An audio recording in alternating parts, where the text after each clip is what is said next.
प्रेम से बोलिए विष्णु भगवान की जय। प्यारे भक्तों, आज के इस वीडियो में मैं आप सभी को सुनाऊंगी निर्जला एकादशी व्रत के दौरान सुनी जाने वाली सभी कथा एक ही वीडियो में। भक्तों, निर्जला एकादशी भगवान विष्णु की पूजा के लिए समर्पित एक पवित्र दिन है जो ज्येष्ठ माह के शुक्ल पक्ष में आती है। भक्तों, इस साल 6 जून 2025 को निर्जला एकादशी मनाई जाएगी। वैष्णव भक्त 7 जून 2025 को निर्जला एकादशी का व्रत रखेंगे। भक्तों, हिंदू धर्म ग्रंथों के अनुसार निर्जला एकादशी का बड़ा धार्मिक और आध्यात्मिक महत्व है। भक्तों, निर्जला एकादशी का व्रत बिना भोजन या बिना पानी के रखा जाता है। द्वादशी तिथि पर भक्तों को अपना उपवास तोड़ने के बाद केवल पानी पीने की अनुमति होती है। सबसे कठोर और पूजनीय व्रतों में से एक है निर्जला एकादशी। भक्त भगवान विष्णु से प्रार्थना करते हैं और आध्यात्मिक भक्ति और शुद्ध समर्पण के साथ इस व्रत का पालन करते हैं। भक्तों, इस दिन घर की सफाई के बाद भक्त सुबह सुबह अपनी पूजा अनुष्ठान शुरू करते हैं। एक लकड़ी के तख्ते पर भगवान विष्णु की मूर्ति स्थापित करें, फूल, घर की बनी मिठाई, चंदन का तिलक चढ़ाए और देसी घी का दिया जलाए। भक्तों को भगवान विष्णु को तुलसी पत्र अवश्य चढ़ाना चाहिए। भक्त अपने दिन की शुरुआत से पहले भगवान से प्रार्थना करते हैं। पूरे दिन श्री कृष्ण महामंत्र का जाप करें। अगले दिन द्वादशी तिथि को पारण के दौरान अपना व्रत खोलते हैं और खाते पीते हैं। भक्तों, इस दिन एकादशी पर जल दान, शरबत, हल्दी, पंखा, खरबूजा, छाता, तरबूज, अनाज, भोजन व वस्त्र का दान करना उत्तम माना जाता है। इन चीज़ों का दान से पुण्य फल मिलता है। भगवान विष्णु को पीला रंग बेहद पसंद है, इसलिए निर्जला एकादशी के दिन पीले रंग के कपड़े पहनने से व्रत का पूरा फल मिलता है। लेकिन भक्तों, जब तक हम श्रद्धा और भक्ति के साथ व्रत और कथा नहीं सुनते तब तक व्रत अधूरा माना जाता है। इसलिए व्रत का पूर्ण फल प्राप्त करने हेतु कथा को शुरू से लेकर अंत तक अवश्य सुनेगा। भगवान विष्णु, माँ लक्ष्मी आप सभी भक्तों की हर मनोकामना को पूर्ण करे। जय श्री हरि। आइए सुनते हैं एकादशी व्रत की संपूर्ण कथा।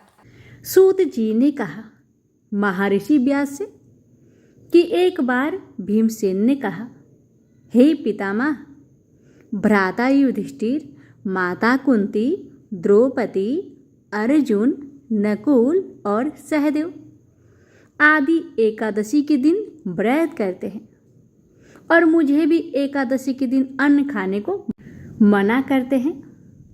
मैं उनसे कहता हूँ कि भाई, मैं भक्ति पूर्वक भगवान का पूजा कर सकता हूँ और दान भी दे सकता हूँ, लेकिन भूखा नहीं रह सकता। इस पर महर्षि व्यास ने कहा, हे भीमसेन, वे सही कहते हैं। शास्त्रों में वर्णित है कि एकादशी के दिन अन्न नहीं खाना चाहिए। यदि तुम नरक को बुरा और स्वर्ग को अच्छा समझते हो तो प्रत्येक माह की दोनों एकादशियों को अन्न नहीं खाया करो। महर्षि व्यास की बात सुन भीमसेन ने कहा, हे पितामह, मैं आपसे पहले ही कह चुका हूँ कि मैं एक दिन तो क्या, एक समय भी भोजन किए बिना नहीं रह सकता। फिर मेरे लिए पूरे दिन का उपवास करना क्या संभव है? मेरे पेट में अग्नि का वास है जो ज़्यादा अन्न खाने पर ही शांत होती है। यदि मैं कोशिश करूं तो भी वर्ष में एक एकादशी का व्रत अवश्य कर सकता हूं। अतः आप मुझे कोई एक ऐसा व्रत बतलाइए जिसके करने से मुझे स्वर्ग की प्राप्ति हो सके। भक्तों, भीमसेन की बातें सुनकर व्यास जी ने कहा, हे पुत्र, बड़े बड़े ऋषि और महर्षियों ने बहुत से शास्त्र आदि बनाए हैं। यदि कलयुग में मनुष्य उनका आचरण करे तो अवश्य ही मुक्ति को प्राप्त होता है। उनमें धन बहुत कम खर्च होता है। उनमें से जो पुराणों का सार है वह यह है कि मनुष्य को दोनों पक्षों की एकादशियों का व्रत करना चाहिए। इससे उन्हें स्वर्ग की प्राप्ति होती है। भक्तों, महर्षि व्यास ने कहा, हे वायुपुत्र, वृषभ संक्रांति और मिथुन संक्रांति के बीच में ज्येष्ठ माह की शुक्ला पक्ष की एकादशी आती है। उसका निर्जल व्रत करना चाहिए। इस एकादशी के व्रत में स्नान और आचमन करते समय यदि मुख में जल चला जाए तो इसका कोई दोष नहीं है, किंतु आचमन में 6 माह से जल से अधिक जल नहीं लेना चाहिए। इस आचमन से शरीर की शुद्धि हो जाती है। आचमन में 6 मासे से अधिक जल मद्यपान के समान है। इस दिन भोजन नहीं करना चाहिए। भोजन करने से व्रत का नाश हो जाता है। सूर्योदय से सूर्यास्त तक यदि मनुष्य जलपान ना करे तो उससे 12 एकादशियों के फल की प्राप्ति होती है। द्वादशी के दिन सूर्योदय से पहले ही उठना चाहिए। इसके पश्चात भूखे ब्राह्मण को भोजन कराना चाहिए। तत्पश्चात स्वयं भोजन करना चाहिए। हे भीमसेन, स्वयं भगवान ने मुझसे कहा था कि इस एकादशी का पुण्य सभी तीर्थों और दान के बराबर है। एक दिन निर्जल रहने से मनुष्य पापों से मुक्त हो जाता है। जो मनुष्य निर्जला एकादशी का व्रत करते हैं उन्हें मृत्यु के समय भयानक यमदूत नहीं दिखाई देते, बल्कि भगवान श्री हरि के दूत स्वर्ग से आकर उन्हें पुष्पक विमान पर बैठाकर स्वर्ग को ले जाते हैं। संसार में सबसे उत्तम निर्जला एकादशी का व्रत है। अतः यत्न पूर्वक इस एकादशी का निर्जल व्रत करना चाहिए। इस दिन ओम नमो भगवते वासुदेवाय इस मंत्र का उच्चारण करना चाहिए। इस दिन गौदान करना चाहिए। इस एकादशी को भीमसेनी या पांडव एकादशी भी कहते हैं। निर्जल व्रत करने से पहले भगवान का पूजन करना चाहिए और उनसे प्रार्थना करनी चाहिए कि हे प्रभु, आज मैं निर्जल व्रत करती हूँ। इसके दूसरे दिन भोजन करूँगी। मैं इस व्रत को श्रद्धा पूर्वक करूँगी। मेरे सब पाप नष्ट हो जाए। इस दिन जल से भरा हुआ घड़ा, वस्त्र आदि से ढककर स्वर्ण सहित किसी सुपात्र को दान करना चाहिए। इस व्रत के अंतराल में जो मनुष्य स्नान, तप आदि करते हैं उन्हें करोड़ फल स्वर्ण दान का फल प्राप्त होता है। जो मनुष्य इस दिन यज्ञ, होम आदि करते हैं उसके फल का तो वर्णन भी नहीं किया जा सकता। इस निर्जला एकादशी के व्रत के पुण्य से मनुष्य विष्णु लोक को जाता है। जो मनुष्य इस दिन अन्न खाते हैं उनको चांडाल समझना चाहिए। वे अंत में नरक में जाते हैं। ब्रह्म हत्यारे, मद्यपान करने वाले, चोरी करने वाले, गुरु से ईर्ष्या करने वाले, झूठ बोलने वाले भी इस व्रत को करने से स्वर्ग के भागी बन जाते हैं। प्रेम से बोलिए हरे कृष्णा। एक बुढ़िया माँ एक बार 11 माता का व्रत रखी।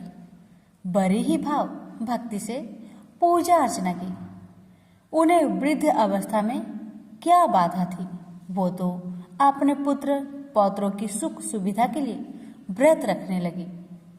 वे दिन भर तो जरा कठोर मन करके अपनी प्यास को रख रही। दिन में पूजा पाठ किया, कथा सुनी और पंडित जी को मिट्टी के पात्र में भरकर पानी और ऋतुफल दान दिया। दोनों भर भर कर बूरा वितरण किया। उन्हें गर्मी के कारण बहुत बेचैनी हो रही थी। इस कारण से बड़ी देर तक पानी में पड़ी रही और पानी की कुल्ला करती रही, मुंह धोती रही।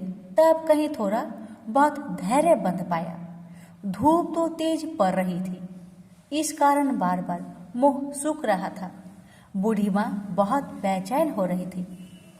एक बुढ़ापा और दूसरे ये भयंकर गर्मी, वृद्ध अवस्था की स्थिति तो कुछ दूसरे ही प्रकार की होती है। ऐसे तैसे रो धो के दिन कट पाया। अब पहाड़ सी रात सामने थी। उसका काटना बड़ा ही कठिन दिखाई दे रहा था। खटिया पर पड़े शांति नहीं मिल रही थी।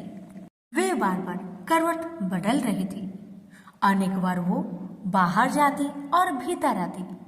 उन्हें घर के अंदर शांति नहीं थी। वे पड़ी पड़ी एकादशी माता का स्मरण करती रही। वे कहती रही कि हे माता जी, आप मेरी लाज रखेगा। आप ही मुझे शक्ति दे दीजिएगा जिससे मैं भली भांति आपका व्रत कर सकूं और ये पहाड़ सी रात शांति पूर्वक व्यतीत हो सके। प्यास के कारण बूढ़ी माँ की बेचैनी तो बढ़ ही रही थी। उन्होंने धैर्य रखने का बहुत प्रयास किया, किंतु सहनशीलता की सीमा टूट गई और वे घबराकर एकदम चिल्ला पड़ी। बोली, बचाओ बचाओ बचाओ।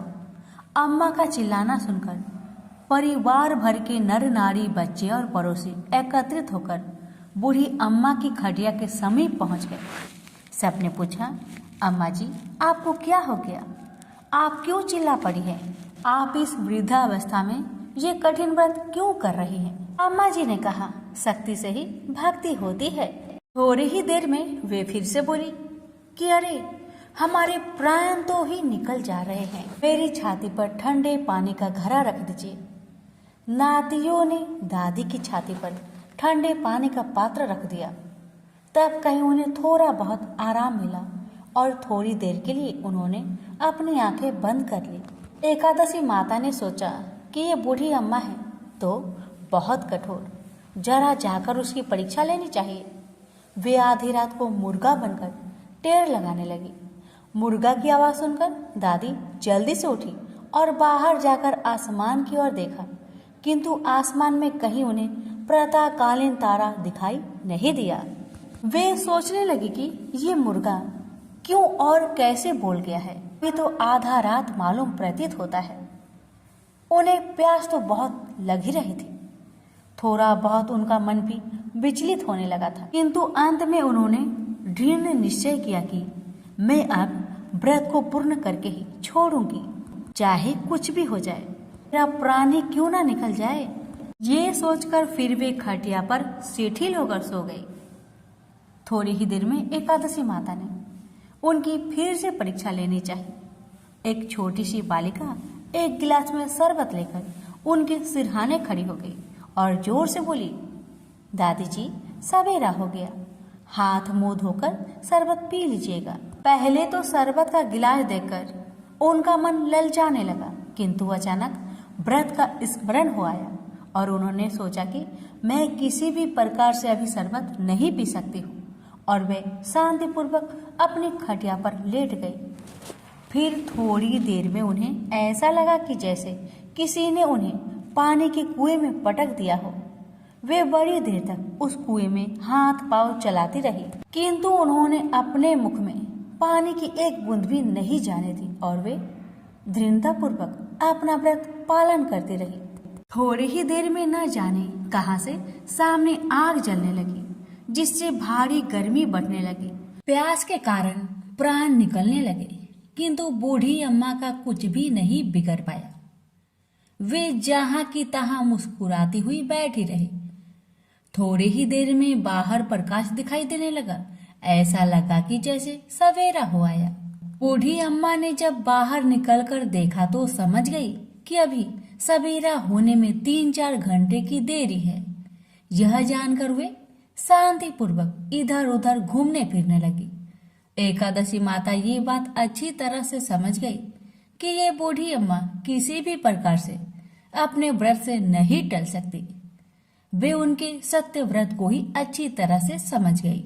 सवेरा होते ही बूढ़ी माँ ने स्नान किया, भगवान का पूजा पाठ किया, एकादशी माता की कथा सुनी, ब्राह्मणों को दक्षिणा देकर भोजन करवाया। तब कहीं बूढ़ी अम्मा ने जल ग्रहण किया। कन्याओं को भोजन कराने के बाद अम्मा ने भोजन किया। उस श्रेष्ठ व्रत के प्रताप से बूढ़ी अम्मा की आयु में वृद्धि हो गई। उनका घर परिवार हरा भरा हो गया। घर में अब उनके कोई भी अभाव नहीं रहा। वे हर तरह के सुख साधनों से संपन्न हो गई। नाती नातिनों से उनका घर भर गया और वे उसी दिन से 12 महीने की एकादशी का व्रत करने लगी। एकादशी माता के व्रत के प्रताप से इस संसार में हर प्रकार के सुख भोग कर अंत में बैकुंठ धाम को चली गई। से बोलिए एकादशी माता की जय। अति प्राचीन काल की बात है। द्रविड़ देश में एक पांड्यवंशी राजा राज्य करते थे। उनका नाम था इंद्रधुम्न। वे भगवान की आराधना में ही अपना अधिक समय व्यतीत करते थे। यद्यपि उनके राज्य में सर्वत्र सुख शांति थी, प्रजा प्रत्येक रीति से संतुष्ट थी, तथापि राजा इंद्रधुम्न अपना समय राज्य कार्य में कम ही दे पाते थे। वे कहते थे कि भगवान विष्णु ही मेरे राज्य की व्यवस्था करते हैं, अतः वे अपने इष्ट परम प्रभु की उपासना में ही ददचित रहते थे। राजा इंद्रधुम्न के मन में आराध्य आराधना की लालसा उत्तरोत्तर बढ़ती ही गई। इस कारण वे राज्य का त्याग कर मलय पर्वत पर रहने लगे। उनका भेष तपस्वियों जैसा था। सिर के बाल बढ़कर जटा के रूप में हो गए थे। वे निरंतर परम ब्रह्मा परमात्मा की आराधना में तल्लीन रहते थे। उनके मन और प्राण भी श्री हरि के चरण कमलों में मधुकर बने रहते। इसके अतिरिक्त उन्हें जगत की कोई वस्तु नहीं सुहाती। उन्हें राज्य, कोष, प्रजा तथा पत्नी आदि किसी प्राणी या पदार्थ की स्मृति ही नहीं होती थी। एक बार की बात है, राजा इंद्रधुम्न प्रतिदिन की भांति स्नान आदि से निवृत्त होकर सर्वसमर्थ प्रभु की उपासना में तल्लीन थे। उन्हें ब्रह्मा जगत का तनिक भी ध्यान नहीं था। संयोगवश उसी समय महर्षि अगस्त्य अपने समस्त शिष्यों के साथ वहां पहुंच गए, लेकिन न पाद्य न अर्घ्य और न स्वागत मौनव्रती राजा इंद्रधुम्न परम प्रभु के ध्यान में निमग्न थे। इससे महर्षि अगस्त्य कुपित हो गए। उन्होंने इंद्रधुम्न को श्राप दिया, इस राजा ने गुरुजनों से शिक्षा नहीं ग्रहण की है और अभिमान बस परोपकार से निवृत्त होकर मनमानी कर रहा है। ब्राह्मणों का अपमान करने वाला यह राजा हाथी के समान जड़ बुद्धि है, इसलिए इसे घोर अज्ञानमय हाथी की योनि प्राप्त हो। महर्षि अगस्त्य भगवत दंभ इंद्रधुम्न को यह श्राप देकर चले गए। राजा इंद्रधुम्न ने इसे श्री भगवान का मंगलमय विधान समझकर प्रभु के चरणों में सिर रख दिया। क्षीरविद में 10 सहस्त्र योजन लंबा, चौड़ा और ऊंचा त्रिकूट नामक एक पर्वत था। वहां पर वैद्य अत्यंत सुंदर एवं श्रेष्ठ था। उस पर्वतराज त्रिकूट की तराई में ऋतुमान नामक भगवान वरुण का कीड़ा कानन था। उसके चारों ओर दिव्य वृक्ष सुशोभित थे। वे वृक्ष सदा पुष्पों और फूलों से लदे रहते थे। उसी कीड़ा कानन ऋतुमान के समीप पर्वत श्रेष्ठ त्रिकूट के गहन मन में हथिनियों के साथ एक अत्यंत शक्तिशाली और अमित पराक्रमी गजेंद्र रहता था। एक बार की बात है, गजेंद्र अपने साथियों सहित तृष्णाधिक्य से व्याकुल हो गया। वह कमल की गंध से सुगंधित वायु को सुनकर चिताक्षर विशाल सरोवर के तट पर जा पहुंचा। गजेंद्र ने उस सरोवर के निर्मल, शीतल और मीठे जल में प्रवेश किया। पहले तो उसने जल पीकर अपनी तृष्णा बुझाई, फिर जल में स्नान कर अपना श्रम दूर किया। तत्पश्चात उसने जल क्रीड़ा आरंभ कर दी। वह अपनी सूर में जल भरकर उसकी फुहारे से हाथनियों को स्नान कराने लगा। तभी अचानक गजेंद्र ने सूर उठाकर चित्कार की। पता नहीं किधर से एक मगर ने आकर उसका पैर पकड़ लिया था। गजेंद्र ने अपना पैर छुड़ाने के लिए पूरी शक्ति लगाई, परंतु उसका बस नहीं चला। पैर नहीं छूटा। अपने स्वामी गजेंद्र को ग्रहग्रस्त देखकर हथनिया, कला और अन्य गज अत्यंत व्याकुल हो गए। वे सूर उठाकर चिघाड़ने और गजेंद्र को बचाने के लिए सरोवर के भीतर बाहर दौड़ने लगे। उन्होंने पूरी चेष्टा की, लेकिन सफल नहीं हुए। वस्तुतः महर्षि अगस्त्य के श्राप से राजा इंद्रधुम्न ही गजेंद्र हो गए थे और गंधर्व श्रेष्ठ हुहु महर्षि देवल के श्राप से ग्राह हो गए थे। वे भी अत्यंत पराक्रमी थे। संघर्ष चलता रहा। गजेंद्र स्वयं को बाहर खींचता और ग्राह गजेंद्र को भीतर खींच ले जाता। सरोवर का निर्मल जल गंदला हो गया था। कमल दल छत बिछत हो गए। जल जंतु व्याकुल हो उठे। गजेंद्र और ग्राह का संघर्ष 1 सहस्त्र वर्ष तक चलता रहा। दोनों जीवित रहे, यह दृश्य देखकर देवगन चकित हो गए। अंततः गजेंद्र का शरीर शिथिल हो गया। उसके शरीर में शक्ति और मन में उत्साह नहीं रहा, परंतु जलचर होने के कारण ग्राहक की शक्ति में कोई कमी नहीं आई। उसकी शक्ति बढ़ गई। वह नवीन उत्साह से अधिक शक्ति लगाकर गजेंद्र को खींचने लगा। असमर्थ गजेंद्र के प्राण संकट में पड़ गए। उसकी शक्ति और पराक्रम का अहंकार चूर चूर हो गया। वह पूर्णतया निराश हो गया, किंतु पूर्व जन्म के निरंतर भागवत आराधना के फलस्वरूप उसे भागवत स्मृति हो आई। उसने निश्चय किया कि मैं कराल काल के भय से चराचर प्राणियों के शरण सर्वसमर्थ प्रभु की शरण ग्रहण करता हूँ। इस निश्चय के साथ गजेंद्र मन को एकाग्र कर पूर्व जन्म में सीखे श्रेष्ठ स्रोत द्वारा परम प्रभु की स्तुति करने लगा। गजेंद्र की स्तुति सुनकर सर्वात्मा सर्वदेव रूप भगवान विष्णु प्रकट हो गए। गजेंद्र को पीड़ित देखकर भगवान विष्णु गरुड़ पर आरूढ़ होकर अत्यंत शीघ्रता से उक्त सरोवर के तट पर पहुंचे। जब जीवन से निराशा तथा पीड़ा से छटपटाते गजेंद्र ने हाथ में चक्र लिए गरुड़ारूढ़ भगवान विष्णु को तीव्रता से अपनी ओर आते देखा।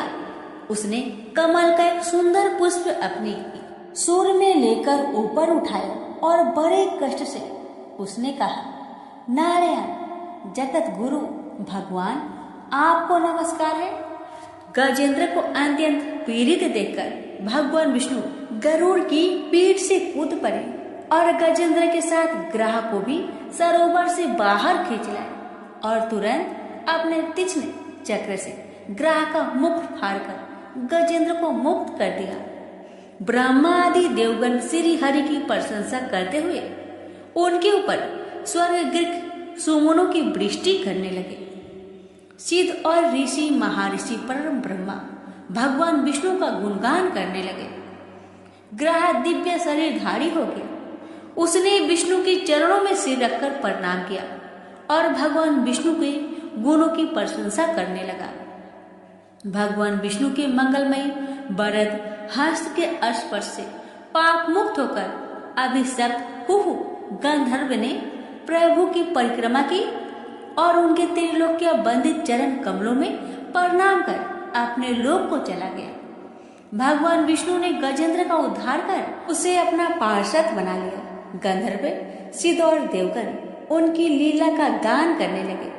गजेंद्र की स्तुति से प्रसन्न होकर भगवान विष्णु ने सबके समक्ष कहा, प्यारे गजेंद्र, जो लोग ब्रह्म मुहूर्त में उठकर तुम्हारी की हुई स्तुति से मेरा स्तवन करेंगे, उन्हें मैं मृत्यु के समय निर्मल बुद्धि का दान करूंगा। यह कहकर भगवान विष्णु ने पार्षद रूप में गजेंद्र को साथ लिया और गरुड़ारूढ़ होकर अपने दिव्य धाम को चले गए। तो प्रेम से बोलिए लक्ष्मी नारायण की जय। एक समय रघुदास नाम के भगवान रामचंद्र के एक महान भक्त थे। वह पुरी में जगन्नाथ मंदिर के सिंह द्वार के पास एक बड़ी छतरी के नीचे रहते थे। एक बार जब वह भगवान जगन्नाथ के दर्शन करने गए तो उन्होंने जगन्नाथ की वेदी पर राम, लक्ष्मण और सीता को देखा। उस दिन से उन्हें विश्वास हो गया कि भगवान जगन्नाथ भगवान रामचंद्र से भिन्न नहीं है। एक बार रघु ने भगवान जगन्नाथ के लिए एक अच्छी माला तैयार की और पुजारी को भगवान को चढ़ाने के लिए दी, लेकिन पुजारी इसे चढ़ाना नहीं चाहता था क्योंकि रघु ने केले के पेड़ की छाल से बनी डोरी का इस्तेमाल किया था। उस समय जगन्नाथ के मंदिर में ऐसी चीजों का प्रयोग वर्जित था। रघु को बहुत दुख हुआ कि उनकी माला भगवान जगन्नाथ को नहीं चढ़ाई गई। वह बहुत उदास महसूस करते हुए मंदिर के बाहर चला गया। बाद में दिन में पुजारी शाम की आरती समाप्त कर रहा था। भगवान के शयन करने से पहले पुजारी उन्हें एक विशेष पोशाक पहनाते हैं जिसे बड़ा श्रृंगार वैसा कहा जाता है। भगवान को श्रृंगारित करने के बाद पुजारी ने उनके शरीर को फूलों से सजाना शुरू कर दिया, लेकिन उसे आश्चर्य हुआ कि उसने जो कुछ भी किया, भगवान के शरीर पर एक भी फूल नहीं बचा। भगवान किसी भी फूल को स्वीकार नहीं करेंगे। सभी पुजारी यह सोचकर बहुत चिंतित हो गए कि अवश्य ही उन्होंने कोई अपराध किया है। लेकिन यह क्या हो सकता था? उन सभी ने निर्णय लिया कि यह समझने की कोशिश करने के लिए कि उन्होंने क्या अपराध किया है, वे सभी मंदिर में सोएंगे और तब तक उपवास करेंगे जब तक भगवान उनके सपने में आकर उनके अपराध के बारे में सूचित नहीं कर देते। निश्चित रूप से उसी रात भगवान जगन्नाथ मुख्य पुजारी के सामने आए और उनसे कहा, मेरे भक्त रघुदास मेरे लिए एक फूल का माला लाए थे। उन्होंने इसे बहुत प्यार और भक्ति के साथ तैयार किया। आपने बाहरी विशेषता देखी, माला को उन्होंने मुझे देने से मना कर दिया। आप देख नहीं सकते कि उन्होंने कितनी अच्छी माला तैयार की है। उन्होंने इसे प्रेम और भक्ति से पिरोया। आप मेरा भक्त मेरी सेवा से वंचित होकर अपने घर में माला रखकर पड़ा हुआ है, उसके सामने माला पहनाओ। उसने कुछ भी नहीं खाया है और लगातार रो रहा है। वह अभी तक सोया नहीं है। जब तक मेरे भक्त की इच्छा पूरी नहीं हो जाती, मैं आपसे कोई माला कैसे स्वीकार कर सकता हूँ और कैसे मैं शांति से सो सकता हूँ? तुरंत प्रधान पुजारी जाग गया और उसने अन्य पुजारियों को सारी बात बताई। तब वे सभी रघुदास के पास गए और अपना अपराध समझाया और उनसे अपनी माला भगवान जगन्नाथ को देने के लिए कहा। यह सुनकर रघुदास बहुत प्रसन्न हुए कि भगवान इतने दयालु हैं कि वे स्वयं उनकी माला स्वीकार करने की प्रतीक्षा कर रहे हैं। रघुदास परम आनंद में थे। एक बार रघुदास बहुत गंभीर रोग से पीड़ित हो गए। उनकी तबीयत इतनी खराब हो गई कि वह बिस्तर से उठ भी नहीं पा रहे थे। उन्हें अपने बिस्तर में ही मल त्याग करना पड़ा। बदबू बहुत बुरी थी। रघुदास बहुत बीमार होने के कारण खुद की मदद करने में असमर्थ होकर बेहोश हो गए। एक छोटा लड़का रघुदास की सेवा के लिए आ रहा था। उन्होंने उसके शरीर को साफ किया और चंदन लगाया और गंध को दूर करने और कमरे को शुद्ध करने के लिए अच्छी सुगंधित चीजें पेश की। जब रघु को होश आया तो उन्होंने पाया कि वह लड़का स्वयं भगवान जगन्नाथ थे। रघु ने भगवान जगन्नाथ से कहा, मेरे प्रिय भगवान, आप यहाँ क्या कर रहे हैं? मेरी यह निम्न सेवा करके आप मुझे अपराधी बना रहे हैं। मैं आपसे सेवा प्राप्त करके और अधिक पापी बन रहा हूँ। हे भगवान, आप बहुत दयालु हैं। आप ब्रह्मांड के स्वामी हैं। आप सब कुछ करने में समक्ष है। यदि आप चाहे तो आप मेरी बीमारी को आसानी से ठीक कर सकते हैं।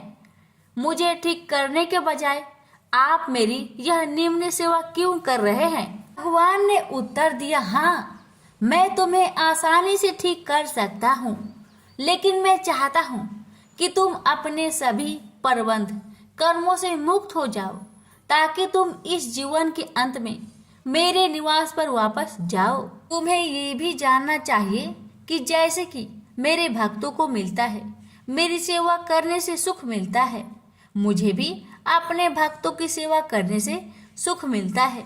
मैं सदैव आपकी सेवा करना चाहता हूँ। मुझ में और मेरे भक्त में कोई अंतर नहीं है।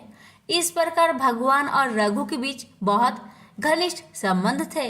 रघु बहुत सरल थे और उनका स्वभाव एक छोटे लड़के जैसा था।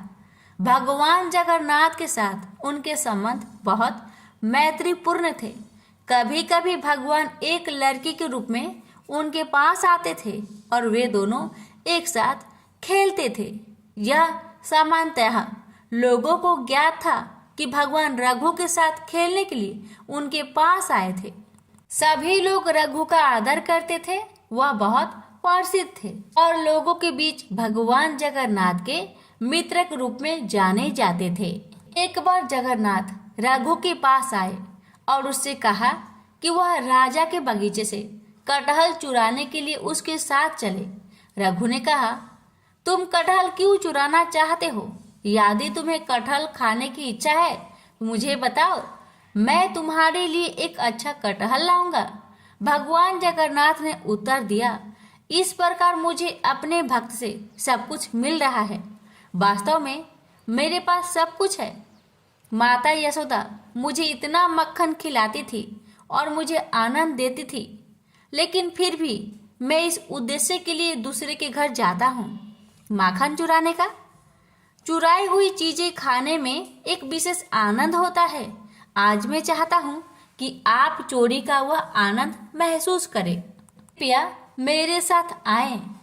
असहाय होकर रघु भगवान के प्रस्ताव पर सहमत हो गया और उनके साथ चला गया।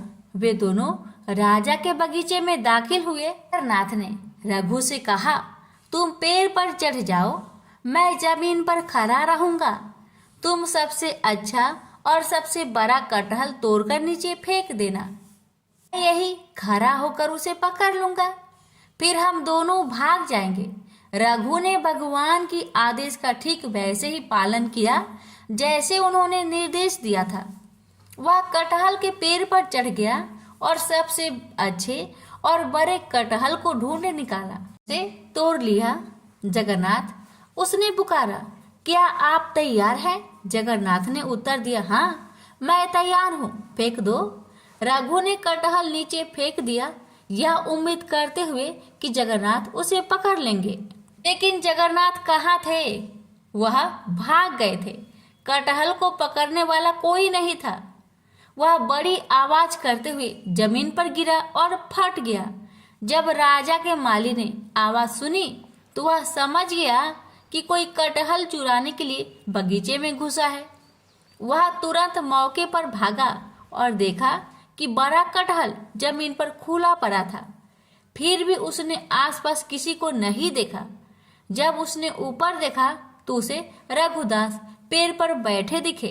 माली तुरंत राजा के पास गया और उसे बताया कि रघुदास उसके बगीचे से कटहल चुरा रहा था। वह अभी भी वही पेड़ की चोटी पर बैठा है। उसने उत्साहपूर्वक राजा से कहा। राजा को विश्वास नहीं हो रहा था कि रघु कटहल चुराने के लिए उसके बगीचे में घुसा था। इसलिए राजा ने अपने मंत्रियों को इकट्ठा किया और उस स्थान पर गए जहां माली ने संकेत किया था। वह रघुदास को पेड़ पर बैठे और कटहल को जमीन पर पड़ा देखकर आश्चर्यचकित रह गया। राजा के अनुरोध पर रघु पेड़ से नीचे उतर आया। राजा ने रघु से पूछा, मेरे प्रिय प्रभु, यदि तुम कटहल खाना चाहते थे तो आधी रात को मेरे बगीचे में आकर पेड़ पर चढ़ने की परेशानी क्यों उठा रहे हो? तुम मुझे बता सकते थे, मैं कर सकता था। कटहल उठाया और तुम्हारे घर भेज दिया। रघु ने राजा को पूरी कहानी बताई कि कैसे भगवान जगन्नाथ ने उसे धोखा दिया था। भगवान की लीला सुनकर सभी को आनंद आ गया और सभी हंस पड़े। उन्होंने रघु की महानता की प्रशंसा की। इस प्रकार मित्रता की मुद्रा में रघु भगवान जगन्नाथ के साथ लीलाएं करते। एक भक्त ने भगवान जगन्नाथ के साथ रघुदास की एक लीला का प्रदर्शनी वर्णन किया। एक बार रथ यात्रा के दौरान भगवान ने रथ पर स्थान ग्रहण किया था। राजा द्वारा सड़क साफ करने के बाद रथ चलने के लिए सब कुछ तैयार था। हजारों लोगों ने रस्सी खींची, लेकिन रथ आगे नहीं बढ़ा। स्थिति को देखते हुए ब्रिटिश साहिवा ने रथ को खींचने के लिए एक शक्तिशाली हाथी की व्यवस्था की, फिर भी रथ नहीं हिलेगा। साहिवा ने रघुदास से कहा, रघुदास जी, यह कैसे भगवान है? मैंने हाथियों को लगा रखा है, फिर भी यह रथ नहीं चलेगा। यह सुनकर रघु रथ पर चढ़ गए और भगवान जगन्नाथ के निकट गए। उसने प्रभु के कान में कहा, तुरंत रथ चलने लगा। यह देखकर साहिवा आश्चर्यचकित रह गए। उन्होंने रघुदास से कहा, आप पूर्ण हैं और आपके भगवान भी पूर्ण हैं। रघुदास जहाँ भी रहते थे, प्रसाद से भरा बर्तन किसी के भी लेने के लिए बाहर छोड़ देते थे। वह उसी बर्तन से प्रसाद लेता था जिसे पशु पंछी लेते थे। यह उनका अद्भुत स्वभाव था। वह भगवान जगन्नाथ को बहुत प्रिय थे। जयराम सिंघारी वर्तमान समय में उपासकों के समाज में सबसे विद्वान व्यक्तित्वों में से एक माने जाते थे। उनके पास कोई शैक्षणिक डिग्री या डिप्लोमा नहीं था, लेकिन उन्हें भारत के प्राचीन महाकाव्यों का गहन ज्ञान था। भारत के विभिन्न हिस्सों से आने वाले कई लोग उन्हें अपने आध्यात्मिक मार्गदर्शक के रूप में मानते थे। उन्होंने केवल महाप्रसाद खाया जो भगवान जगन्नाथ को चढ़ाए जाने वाला चावल का भोग है। एक दिन किसी कारणवश उसके बेटे उसे मंदिर से नहीं लाए। हालांकि उसने पूरे दिन कुछ भी नहीं खाया था, फिर भी उसने कभी अपनी भूख प्रकट नहीं की। केवल उसकी पत्नी को पता था। जब वह उदास लग रही थी, सिंघारी ने उसे सांत्वना दी। वह देगा, वह भेजेगा, लेकिन आधी रात को कौन देगा? सब सो गए, उसकी पत्नी भी। कुछ देर बाद दरवाजे पर हल्की सी दस्तक हुई। दरवाजा खुलने पर बूढ़े व्यक्ति को एक केले का पत्ता मिला जिसमें 7 प्रकार के मंदिर के केक थे। कोई नहीं था। अगली सुबह जब उसने यह घटना बताई तो किसी ने उस पर विश्वास नहीं किया। पूरे दिन भगवान जगन्नाथ का यह चमत्कार लोगों के मन में छाया रहा। अगली रात सिंघारी को सपने में आवाज आई, क्या तुमने वह सब कुछ खा लिया जो दिया गया था? प्रेम से बोलिए जगन्नाथ भगवान की जय। एक समय की बात है। एक भाई बहन रहते थे। बहन का नियम था कि वह अपने भाई का चेहरा देखे ही खाना खाती थी। हर रोज सुबह उठती थी और जल्दी जल्दी घर का सारा काम काज करके अपने भाई का मुख देखने के लिए उसके घर से निकल जाती। एक दिन रास्ते में एक पीपल पेड़ के नीचे गणेश जी की मूर्ति रखी हुई थी। उसने भगवान के सामने हाथ जोड़कर कहा कि मेरे जैसा अमर सुहाग और मेरे जैसा अमर पिहर सबको दीजिए। यह कहकर वह आगे बढ़ जाया करती थी। हर दिन का उसका यही नियम था। जंगल के झाड़ियों के कांटे उसके पैरों में चुभा करते थे। एक दिन बहन भाई के घर पहुंची और भाई का मुख देखकर बैठ गई तो भाभी ने पूछा, पैरों में क्या हो गया है ननद जी? यह सुनकर उसने भाभी को जवाब दिया कि रास्ते में जंगल की झाड़ियों से गिरे हुए कांटे मेरे पाँव में चुभ जाते हैं। जब वह वापस अपने घर आ गई तब भाभी ने अपने पति से कहा कि रास्ते को साफ करवा दो। हमारी ननद यानी कि आपकी बहन झाड़ियों के रास्ते से आती है तो उसके पाँव में बहुत सारे कांटे चुभ जाते हैं। पत्नी की इतना बात सुनते ही भाई तुरंत उठा और हाथों में कुल्हाड़ी लेकर सारी झाड़ियों को काटकर रास्ता साफ कर दिया और इसी कारण से गणेश जी का स्थान भी वहां से हट गया। यह देखकर भगवान गुस्सा हो गए और उसके भाई के प्राण को हर लिए। लोग अंतिम संस्कार के लिए जब भाई को ले जा रहे थे तब उसकी भाभी रोती हुई लोगों से कही, थोड़ी देर रुक जाओ, उसकी बहन आने वाली है। वह अपने भाई का मुख देखे बिना नहीं रह सकती। उसका यह हर दिन का नियम है। तब लोगों ने कहा, आज तो देख लेगी पर कल कैसे देखेगी? रोज के दिन की तरह बहन अपने भाई का मुख देखने के लिए जंगल में निकलती। जब जंगल में उसने देखा कि सारा रास्ता साफ किया हुआ है तब वह आगे बढ़ी तो उसने देखा कि सिद्धि विनायक को भी वहां से हटा दिया गया है। तब उसने जाने से पहले गणेश जी को एक अच्छे स्थान पर रखकर उन्हें स्थान दिया और हाथ जोड़कर बोली, हे गणेश महाराज, मेरे जैसा अमर सुहाग और मेरे जैसा अमर पिहर सबको देना। और फिर इतना कहकर आगे निकल गई। लड़की की बात सुनकर भगवान गणेश सोच में पड़ गए। अगर मैं इसका नहीं सुना तो मुझे कौन मानेगा, हमें कौन पूजेगा। तब सिद्धि विनायक ने उसे पीछे से आवाज दिया कि बेटी, इस खेजड़ी की 7 पत्तियां ले जा और उसे कच्चे दूध में घोलकर भाई के ऊपर छींटा मार देना, वह उठकर बैठ जाएगा। यह सुनकर जब बहन पीछे मुड़ी तो उसने देखा कि वहां तो कोई नहीं है, लेकिन फिर भी उसके दिल से आवाज आई, जो मैंने सुना वैसे ही करती हूँ, देखा जाए क्या होता है। इतना सोचकर वह 7 खेजड़ी की पत्तियां लेकर अपने भाई के घर पहुंची। उसने देखा वहां कई लोग बैठे हुए हैं, भाभी बैठी रो रही है और पास में ही भाई का लाश रखा हुआ है। उसे रास्ते में जो आवाज सुनाई दी थी वही बात याद आई और उसने वैसा ही किया जैसे उसने सुना था। उसने खेजड़ी के 7 पत्तियों को बताए हुए नियम के तहत भाई के ऊपर इस्तेमाल किया। तब उसका भाई उठकर बैठ गया।